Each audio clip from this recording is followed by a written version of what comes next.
Salut frères et sœurs, restez bénis, que la paix demeure sur vous. Donc faites pas attention, je travaille de nuit, je suis un peu crevé, je suis un peu fatigué là. Donc je profite de ma pause pour vous partager cela. Donc je trouve qu'aujourd'hui on a peur. On a peur pour un oui, pour un non. Et en Christ, on a perdu comme notre espérance en fait. Que Christ est, comment dire, on est en Christ et que nous avons Dieu comme Père et que Dieu est là pour nous protéger.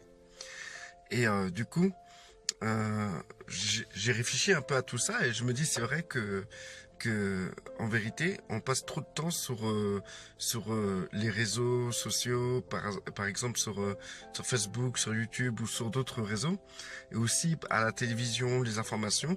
Et quand on voit toutes ces choses qui se passent sur Terre, ben, on peut que s'inquiéter, on peut que avoir peur, on peut se dire waouh, ça devient de pire en pire. Avec tout ce qu'on entend, les gens comment dire, les familles détruites, les gens qui meurent, les guerres, les gens qui ont des maladies, le danger, les dangers qu'on voit venir de loin, etc.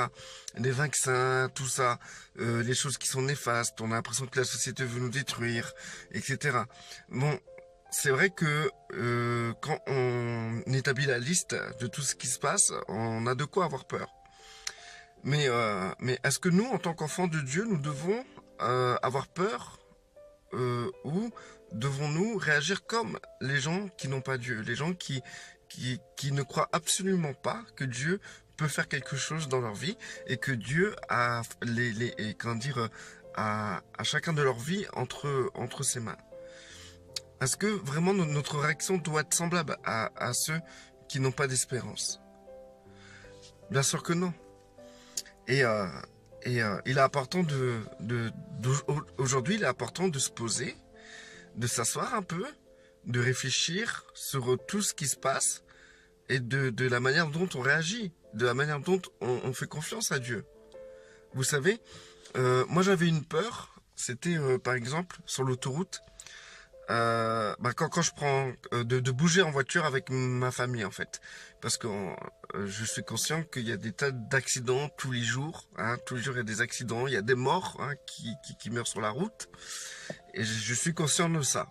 Et moi je me suis dit, j'avais entendu l'histoire d'une famille qui a perdu ses enfants, qu'ils ont perdu leurs enfants, le mari, tout ça en un pet. Et je me dis mais attends, en une fraction de seconde, ma vie peut basculer en voiture. Donc, à chaque fois que je prenais la voiture, j'avais vraiment une angoisse en moi.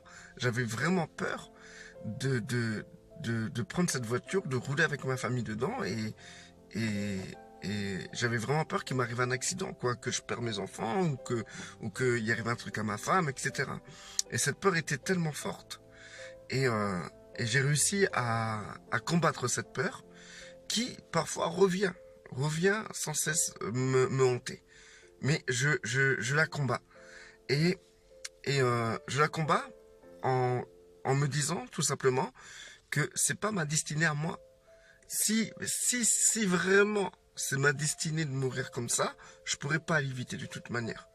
Et si c'est pas ma destinée de perdre toute ma famille dans un crash de voiture, bah, dans ces cas-là, pourquoi j'ai peur?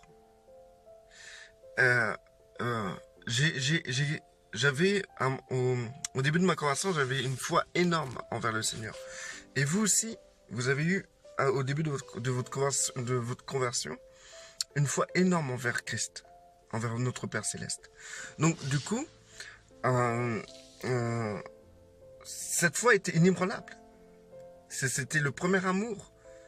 Et le premier amour, c'est qu'on avait, je dis bien qu'on avait, et qu'on a, hein, qu'on avait une grande confiance en Dieu. C'était le moment là où on se disait, mais rien ne peut nous arriver. Dieu nous protège, Dieu nous garde. C'est même des situations où on prenait des risques volontairement, croyant que Dieu était là pour nous protéger. Et on est toujours là, et Dieu nous a protégés. C'est ce premier amour qui nous a poussé à aller au-delà de nos craintes. Et, euh, et moi, dans cette période de mon premier amour envers le Père Céleste, bah, en fait, j'étais, comment dire, j'étais invincible. Et j'avais aucune crainte. J'avais peur de rien. Et quand j'ai commencé à voir des frères et des sœurs qui tombaient malades, et des frères et des sœurs qui mouraient à cause de cancer, des trucs comme ça, j'ai commencé à avoir peur. J'ai commencé à me dire, mais si ça leur arrive à eux, cela peut m'arriver à tout moment. Parce que ces gens-là, je les voyais comme plus grands que moi. Et je me suis dit, mais Dieu, il est où là pour eux là? Qu'est-ce qui se passe en fait? Et là, j'ai commencé à douter de la sécurité que Dieu pouvait m'apporter dans tous les domaines de ma vie. J'ai commencé à douter. Ce doute m'a retourné. C'était un désert. C'était très difficile après d'avancer, d'avoir une communion forte. Cette communion du premier amour avec mon Père Céleste, avec mon Seigneur. Et, euh, et, de continuer à marcher en doutant. En me disant, dans son bon vouloir, il peut permettre un cancer dans ma vie, que je souffre comme une merde et puis je crève, quoi. Comme mes frères et sœurs. Cela a eu un impact énorme dans ma vie. Mais j'ai réussi à me relever de ça. J'ai réussi à sortir du désert. Parce que dans le désert, le Seigneur m'a abreuvé. Et dans ce breuvage, il y avait, il y avait pas seulement du breuvage, il y avait une bonne nourriture. Et dans cette nourriture, j'ai compris quelque chose. Une simple chose qui m'a vraiment relevé, quoi. Bah, en fait, ce qui est arrivé à ses frères, à ses sœurs, bah, c'est pas mon problème, c'est pas moi. C'est pas ma vie. C'est pas ma destinée. C'est pas parce qu'il y a un frère, il a eu un cancer que moi je vais en avoir un. C'est pas parce qu'un frère, il a eu un accident de voiture que je vais avoir un accident de voiture. C'est pas parce qu'un frère, il a perdu sa maison que moi je vais perdre ma maison. C'est pas parce que il y a un frère qui a perdu un enfant que moi je vais perdre un enfant. Mais il m'arrivera ce qui doit à moi m'arriver. Ce que Dieu permettra qu'il arrive dans ma vie. Et je ne sais pas ce qu'il va permettre dans ma vie.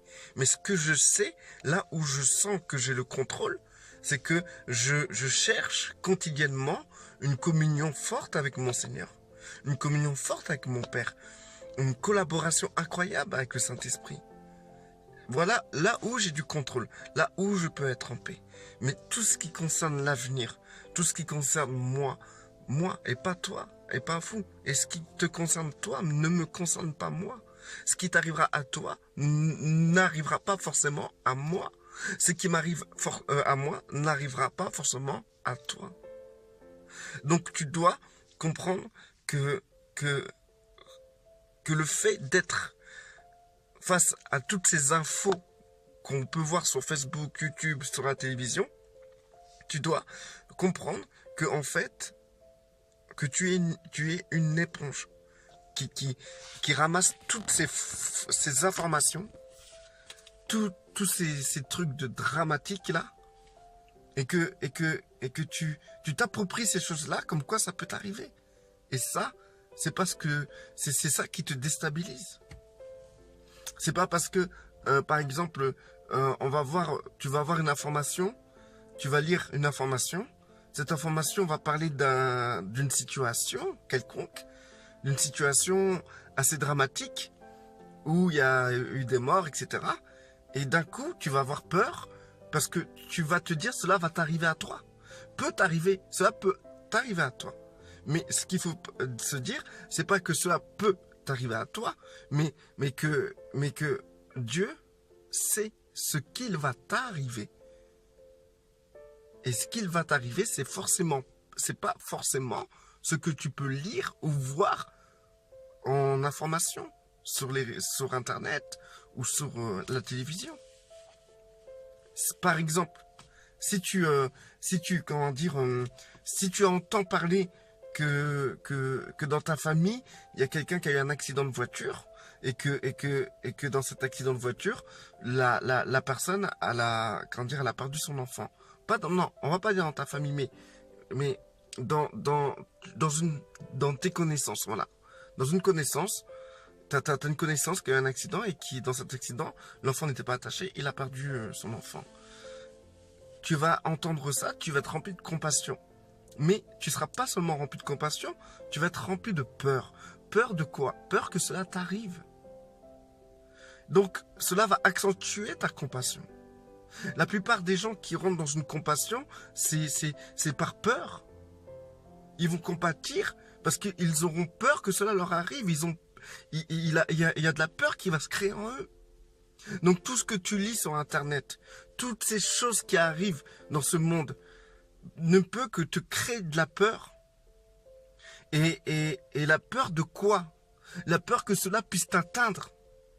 La peur que cela puisse te toucher. On a eu cet exemple sur Internet où on parlait de l'éducation sexuelle des enfants. Le résultat, c'est que tous les parents qui ont lu ça se sont mis à avoir peur. Mais pourquoi? Pour la simple raison qu'ils ont des enfants et qu'ils ont peur que ça touche leurs enfants. Et que en réalité, cela ne touchera jamais leur enfant. C'est pas forcément quelque chose qui arrivera à leur enfant. Peut-être ils seront jamais concernés. Mais ils auront peur. Et cette peur ne sera pas validée par une situation qui se passera réellement.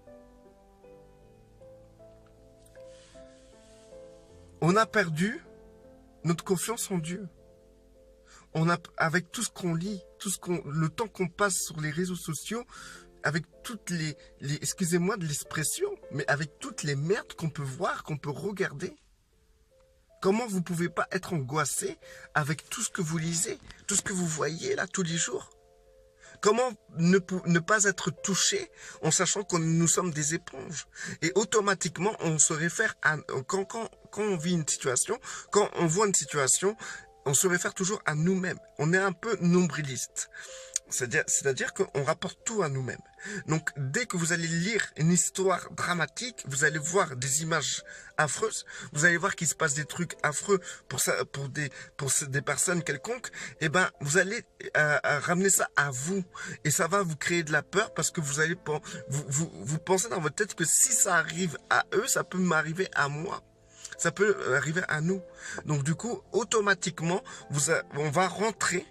on rentre quand on est face à des informations, on rentre automatiquement dans cette pensée que cela peut se tourner contre nous, peut nous arriver. Et qu'en réalité, cette pensée n'a pas lieu d'être.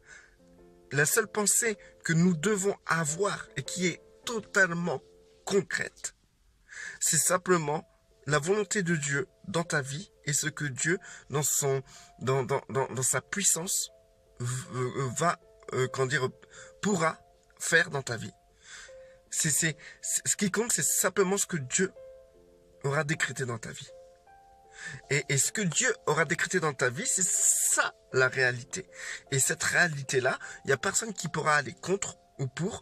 Il n'y aura rien qui pourra dévier ta vie de ce que Dieu a décidé pour toi, puisque tu as donné ta vie à Christ. Tu as accepté que Christ a donné sa vie pour toi plutôt. Et tu as fait une alliance avec Dieu. Et dans cette alliance, Dieu a dit que vous serez mes enfants. Dieu nous a amenés à faire un avec lui, comme on est un comme Christ est un avec le Père. Donc du coup, le fait que nous soyons un avec Dieu, tout ce qui doit nous arriver, c'est Dieu qui l'aura décrété, c'est lui qui l'aura voulu. Et même si vous désobéissez, Dieu, dans sa patience, saura vous ramener dans le bon chemin. Comme Christ a dit, il laissera ses 99 brebis pour aller chercher celle qui est égarée. Christ n'est pas un menteur.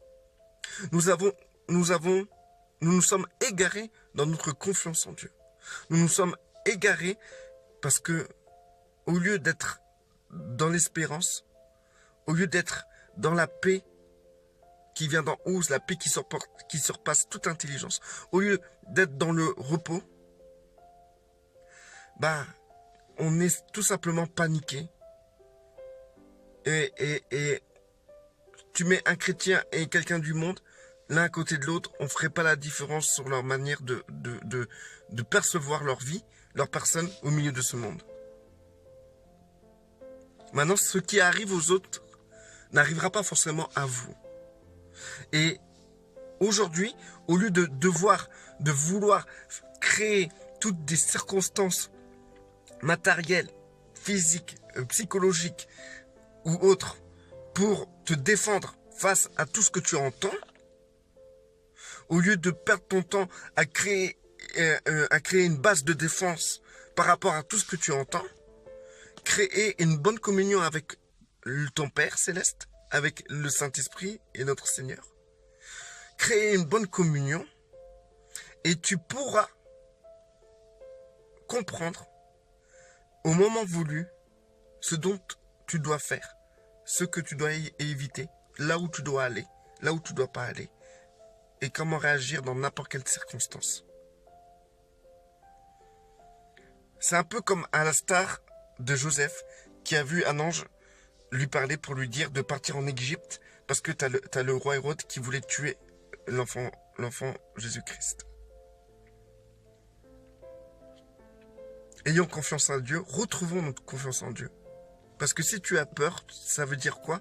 Ça veut dire d'un côté que tu as perdu ton premier amour.